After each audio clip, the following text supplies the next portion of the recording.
Welcome back, everybody. Today I'm going to show you how to find buyer requests on Fiverr. This is crucial for freelancers looking to connect with potential clients actively seeking services. So let's get right into it. First, open your web browser and navigate to fiverr.com. Once you're on the homepage, go ahead and log into your account. Just enter your credentials to access your dashboard. Now, here's something really important you need to know before we continue.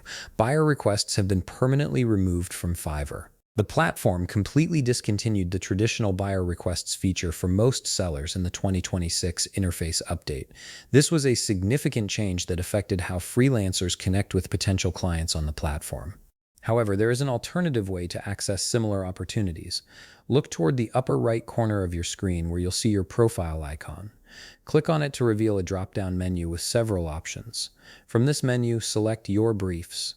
This is Fiverr's new system for connecting sellers with buyer opportunities. It's worth noting that Your Briefs is the closest alternative to the old buyer requests feature, though it's not exactly the same as the public buyer requests page that many sellers were familiar with.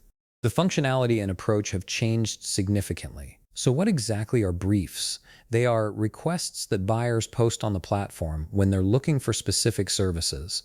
The key difference is that these briefs are filtered automatically by Fiverr's algorithm. This means the platform uses its system to match relevant opportunities with sellers based on their skills, categories, and profile information. Instead of browsing through all available requests like in the old system, Fiverr now shows you opportunities it believes are most relevant to your services. And there you have it. While the traditional buyer requests feature is no longer available, Your Briefs provides a streamlined way to discover potential clients looking for your services. If you found this video helpful, please leave a like, subscribe, and see you in the next video.